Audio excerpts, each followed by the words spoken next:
All right, so welcome to episode 14 of the Breaking Bio podcast. Today is Friday, January 18th here in Australia. My name is Stephen Hamblin from the University of New South Wales, and I've got with me today Morgan. Hi, Morgan Jackson, PhD student at the University of Guelph. And we're joined by a special guest today, Jaden Walker. Hey there, everybody. Jaden, I guess, biology student, University of Central Oklahoma. We're going to chat today with Jaden and get into some of the stuff he does. Jaden, why don't you start off by telling us what you're interested in science-wise and what your big topics are? Well, science-wise, I like anything biology-related, to be perfectly honest. But if we go down to specific interests, I follow entomology and very, very interested in myriapods, so centipedes and millipedes, and a lot of arachnida and roaches. So I basically like the stuff most people are afraid of. What year are you in? Like, you're in your undergrad right now, right? Yeah, I'm finishing up my bachelor's degree. I've got a couple of semesters left to go. And then I'm going to go start on a PhD after that, and specifically entomology. So do you have any idea what you're going to focus on for your PhD? I've had a few options, but what it seems to be drilling down to is mite diversity and mite relationships to millipedes. It hasn't really been studied in any kind of detail, so we don't know if we're looking at symbionts or parasites or what we're looking at with mite populations with them. So I've just been curious because I've always had pet millipedes and wondered why the mites are always there. Cool. That's really that's quite interesting. I've got a friend up in Ottawa who does a lot of mite association work. So it's kind of funny to find another person who's going to be looking at mites that are found in association with other insects. It's the only way I can do a project that works with both myriapods and arachnids. No, I think it's a fantastic problem. Like you said, not many people work on it, and it seems like anything anybody does on it is new and fascinating. So I think it's a really, really cool avenue for future study. Be looking forward to seeing what you guys get. Yeah, and it gives me a chance to play around with systematics a lot, which I really enjoy. So you thinking, are you doing matching phylogenies, so try and figure out the phylogeny of the millipedes and match it up with maybe the mite phylogeny to see how their evolution may have differed? Or? Well, someone's already done a little bit of work into that. I have autism, so I'm really bad with names, but he's at a school up in Columbus, Ohio. And I've already been in contact with him and gotten some spreadsheets about the relatedness between mites and millipedes, which species are on which species. And it's given me a good head start onto what I'm doing. I do want to return to the topic of autism, but before we do, can you, for our listeners who aren't too familiar with them, most people will, be familiar with spiders, of course, but Myriapoda, isn't really a name a lot of our listeners are going to be familiar with. So why don't you talk about them a little bit and lay them out for the people at home? Essentially, you're looking at millipedes and centipedes are the two big groups in there, Chilopoda and Diplopoda. And they're arthropods that are really, really primitive. They're some of the first ones that came onto land, evolutionarily speaking. And they're the ones that have, for millipedes, 2 legs per body segment, for centipedes, 1 leg per body segment. And they've got anywhere from, I see about maybe 30 to, I think the largest is 800 and some legs. And they're highly segmented, of course. And with the Diplopoda, you've got detrivores and herbivores. And Chilopoda, you've got pure carnivores. And they have really neat defense mechanisms that I'm interested in. The centipedes, you've got fangs and venom glands. And in the millipedes, you've got essentially a cyanotoxin. I think hydrogen cyanide is the most common. And they extrude these through spiracles, so openings on the sides.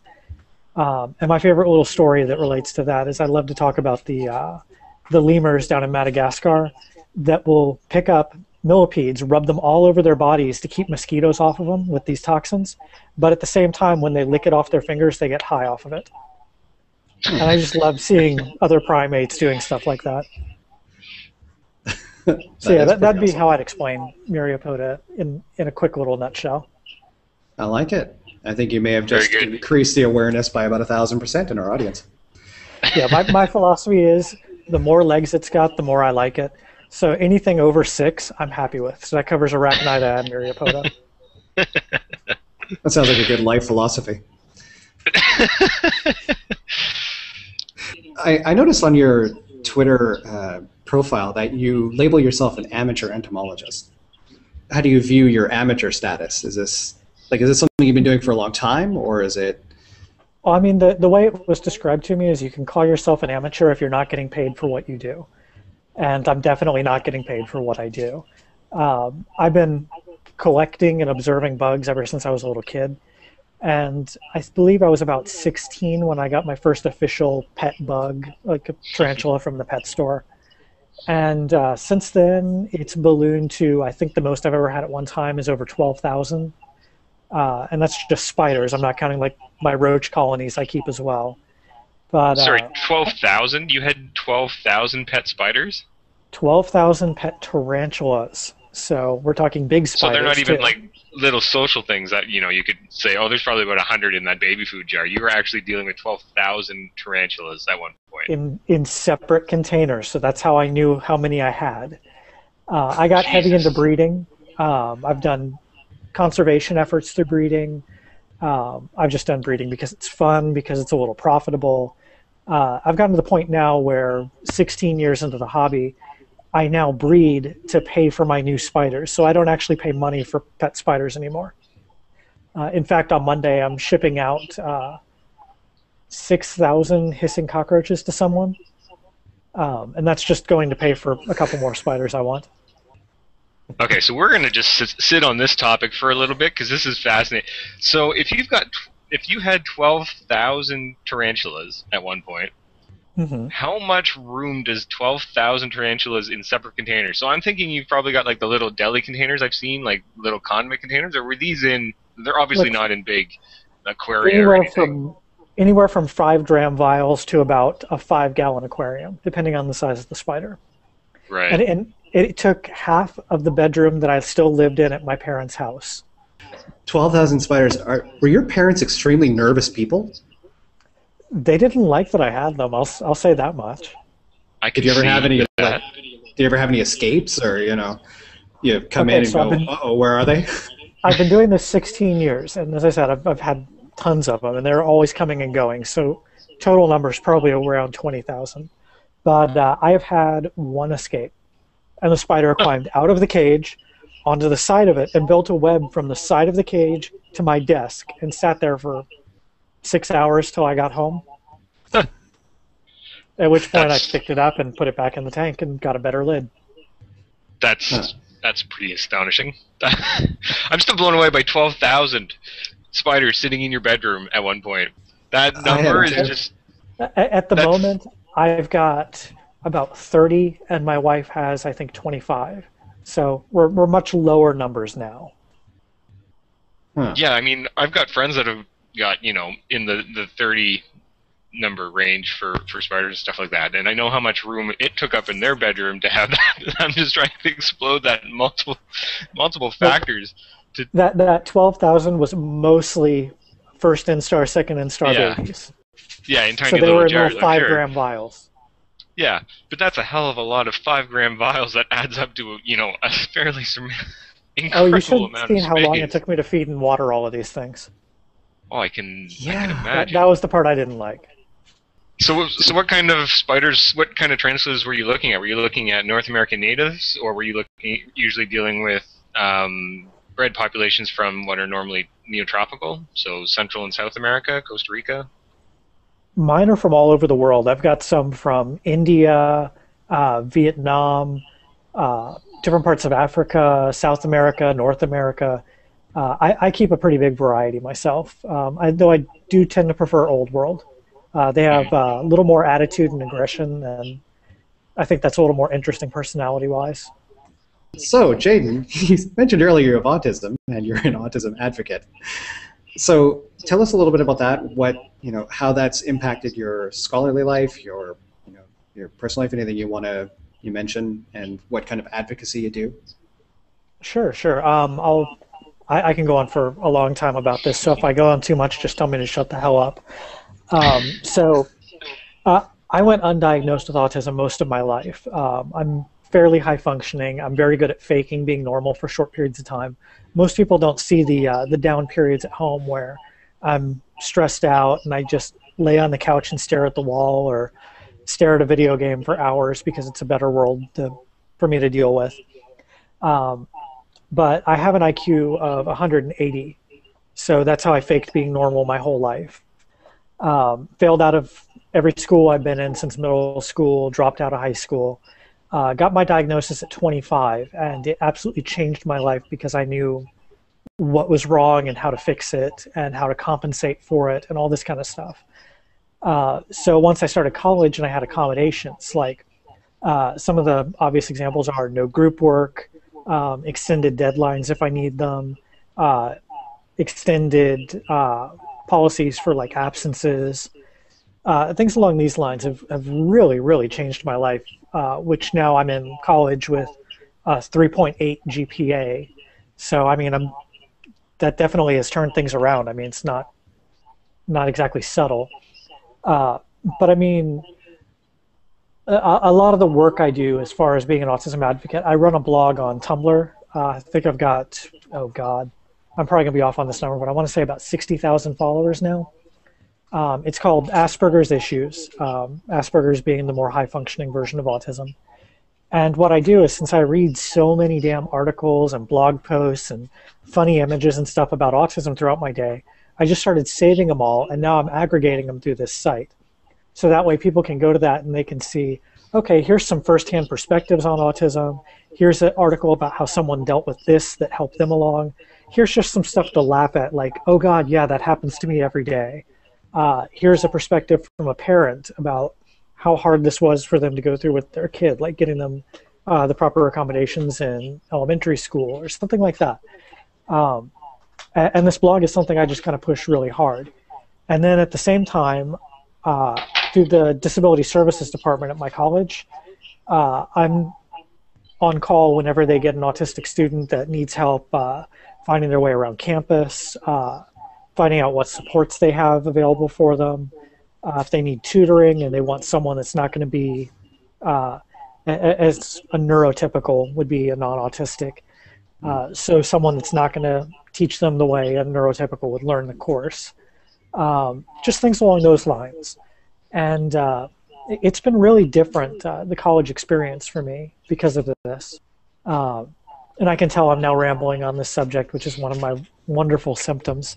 So I don't know, I'll leave it there in case you got more questions on this. But Well, yeah, so you're transitioning into grad school, and I'm wondering what issues you anticipate when it comes to your autism, and what issues remain that you've seen in academia in general that we need to deal with and help provide supports and things like that. Well, grad school is actually heaven to me. It's I have one teacher. I don't have to even see them every day. And I get one topic, and I study it as deeply as I want to go. So, I mean, that's like an autistic person's dream right there. As far as the regular schooling, the one thing that bothers me is the lumping in of so much work for so many different classes at the same time, because we're not exactly known for our multitasking abilities. So when I get homework, I have to do one topic start to finish before I start another one. And a lot of teachers don't understand when you need to do that and why it may take longer to get their work in. So that's probably the biggest issue I've seen. Do you envision a way to solve that, or? Just understanding on the teacher's part. A lot of accommodations for people with autism are just patience, essentially. Just understanding that we do things a little bit different, but we still do them. This is why I've chosen to be a college professor, because academia at the college level is just so fitting for me. Yeah, I don't want to. I may not be good with facial expressions, but I caught that one. Yeah, there's just a well-known problem right now of everybody stampeding into the college professor job.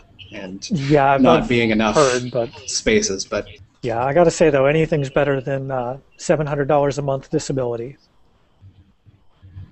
Yes.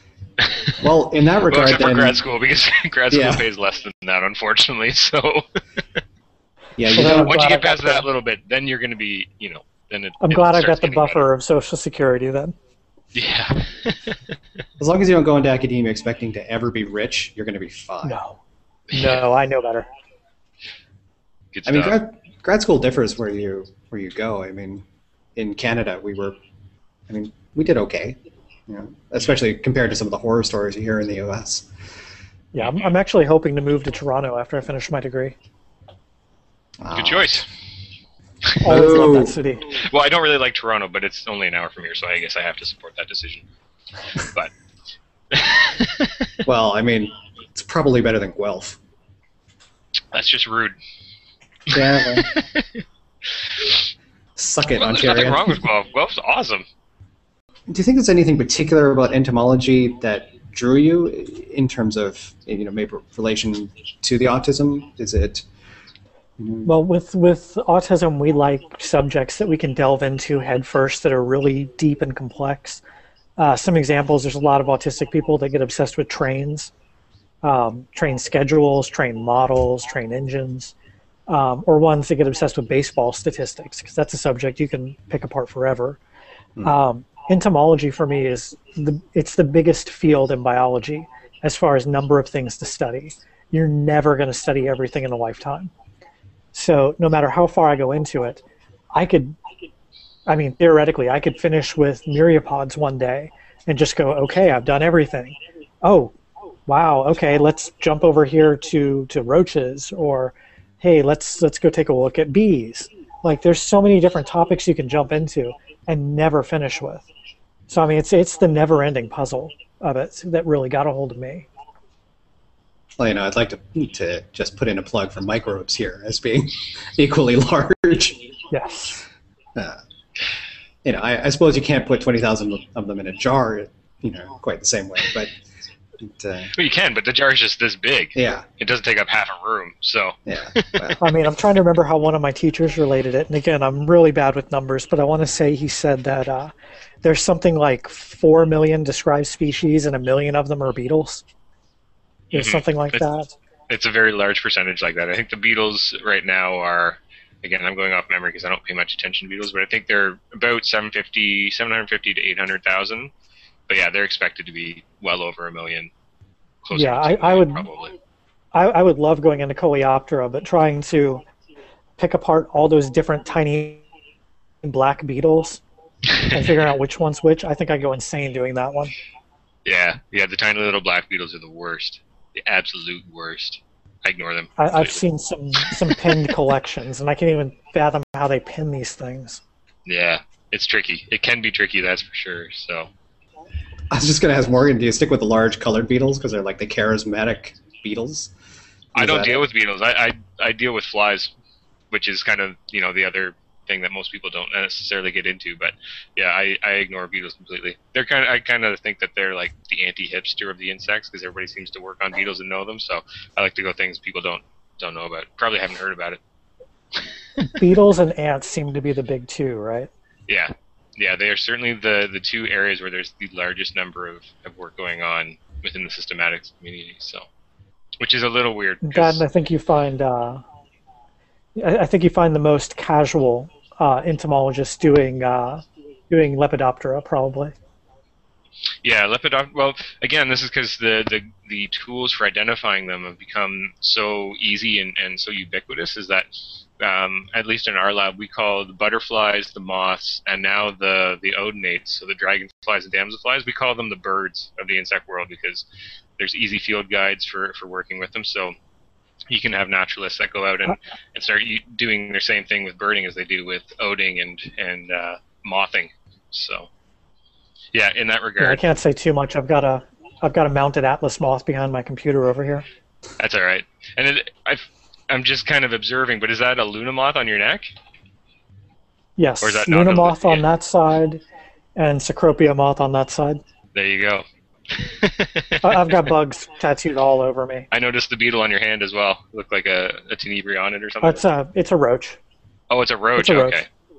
roach. Morgan, I just kind of got to call bullshit on you because, I mean, you may say you deal with flies and you don't have anything to do with beetles, but you wrote a book, God damn it.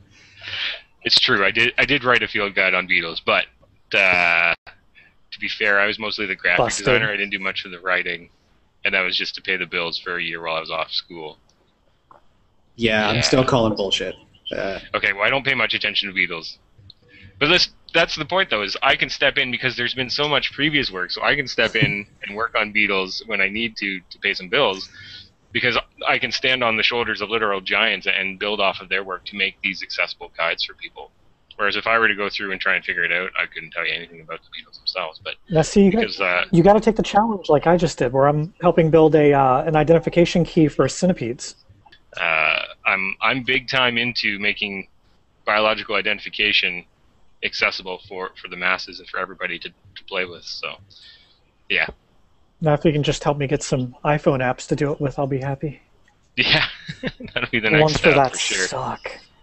Yeah, they're unfortunately a little bit bad, but there's too much diversity to try and cover in a $1 app. Well, I need paid an entire hard drive. I paid $10 for the Autobahn's insect identification guide once, and this thing was like the equivalent of maybe a 20-page children's ID guide. I mean, Yeah. it was bad. Yeah. I mean, if we can get books that I could buy at the bookstore that are 300, 400 pages thick of IDing, why can't we put that into an app and charge the same amount? That's what I don't get. Because I'd much rather just have them on my phone than in a book. You guys need to talk to me because I actually write iOS apps. So, Really? yeah, dude. So where's the Breaking Bio app then? We should totally turn this into an app. I'm actually. How many I'm apps actually have in you the, written? Hold on. I'm actually in the middle of writing an app for the genetics conference we're having here. So I'm, Really? yeah. You're just Damn it. full of surprises, Steven. Every time we talk, you come up with some other piece of, Hey, look, achievement I mean, unlocked kind of thing. Jaden's been collecting bugs since he was 6. I've been programming since I was 8. It's, I wasted my youth too. It's not wasted. You're both getting paid or planning to get paid for what you're doing. Not wasted. Hey, Investment. one of my favorite quotes of all time from John Lennon: "Time you enjoy wasting is not wasted." There you go. Here. That's how I live my life right there. Good. I don't know. At least your guys' activities can pay off, though. I mean, nobody's gonna. You can make money sending 6,000 hissing cockroaches, but nobody wants a vial full of viruses. I'm telling you that much. Generally not. Well, there are people you that would haven't seen buy my a vial full of cockroaches. viruses, but they're not the ones you want to probably be associated with. Yeah, I guess I kind of walked into that, didn't I? Yeah. So Right now now it's on the that side. Breaking Bio is on like the FBI watch list, thanks for that. Yeah. Sorry, Jaden. By association, you're now a bioterrorist.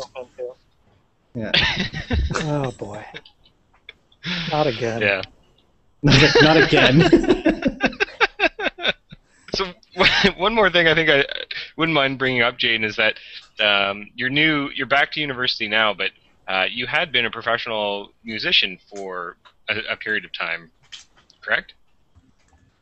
Yeah, quite a period of time actually. Started as a musician when I was 5.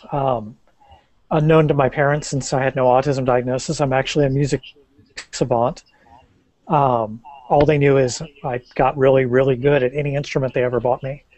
So I've been in tons and tons of bands. I did the hired musician thing where professional bands need someone to play on tour, so I'd get booked and go on tour all over the world.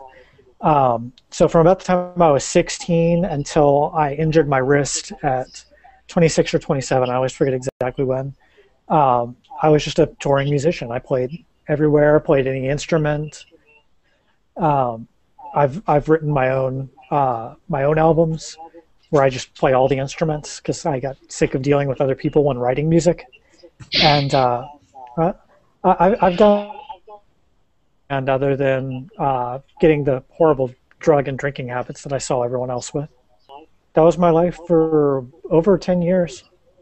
there's a strain of thought that says that music and science are intimately related, especially in mathematical substrates, but also in the mindset and in general temperament. What do you think? Do you feel that the two connect for you? Oh yeah, definitely. Music is very, very much mathematical to me. The pattern of the notes, the pattern of the beats, it's all just math. Best example I can think of is there's a Tool song called Lateralis, and the entire song is based off the numbers of the Fibonacci sequence. The instruments jump around to different time signatures based on it, and all the note progressions are based off the same sequence. So it's using the 1, 2, 3, 5, 8, 13, and it's just using those numbers over and over again in different ways. And it's a really fascinating song to listen to once you know what you're listening to. But I mean, all music is just a breakdown of a different type of math. Whether it's the simple, everything's in patterns of 4s and the notes are in patterns of 3s, or if it's more complex like that song Lateralis. But I mean, that's all it really is. I mean, it's real easy to work with once you realize that. All right, so we're coming to the end here, and we're going to wrap it up. But I want to make one more note here. You've got a bunch of My Little Ponies in the background there, and I understand that you're a brony. Yeah, it's a small fraction of the collection. So here's your chance to represent the science community for the brony community. Anything you want to say? Wow, that was unexpected. I know. That's how Stephen hosts. We're all about the gotcha question. Oh, okay. Yeah, and the shirt I'm wearing right now, yeah, best pony. Nice. So yeah, the show does teach good scientific values if you look for them. There's several episodes on it. One of the main characters, I'm going to get laughed at because of the name, Twilight Sparkle. She's all about books and learning, and does teach scientific values in a few episodes, which is really, really cool when I caught that. Right. So don't write it off. It's worth at least checking out a little bit of. Hey, I don't write anybody's interest off. That's considering the good idea. Stupid crap I'm into. It's not a good stone for me to be throwing. Yeah. All right. It's just I wear mine on my chest because no one's gonna mess with the tattooed guys. So. It's true. You do have a little bit of street cred in that regard. So. I try. What's the name of the Tumblr, Morgan? The looks like a scientist. Or this is what science looks like. Yeah. Jaden, are you on there? I've seen that one. Yeah. I've seen it. You should totally submit. Yeah, totally submit. I saw you submitted to Chris Buttle's. Wait, no. This is an entomologist. I have been on that before. I have been on that before. I was holding a millipede in one hand, wearing my Twilight Sparkle Read a Book shirt, and had a My Little Pony figure in the other hand. Sounds good then. So we've basically come to the end here, and I'd like to thank you for joining us today. We're going to play out to a song that you sent me, if you want to introduce it for us. This is Endless Night. It's by myself and a friend of mine on piano, Alpha Deus. You can find this and all my music on iTunes, CD Baby, Amazon, anything like that. Just search for The Eternal. And you can also find me on Twitter under the same name if you're really bored. I rant about everything under that account. Most people don't follow it. Fair enough. All right, well, thanks for joining us for episode 14, and we'll see you guys next time. See ya. It's been my pleasure, guys.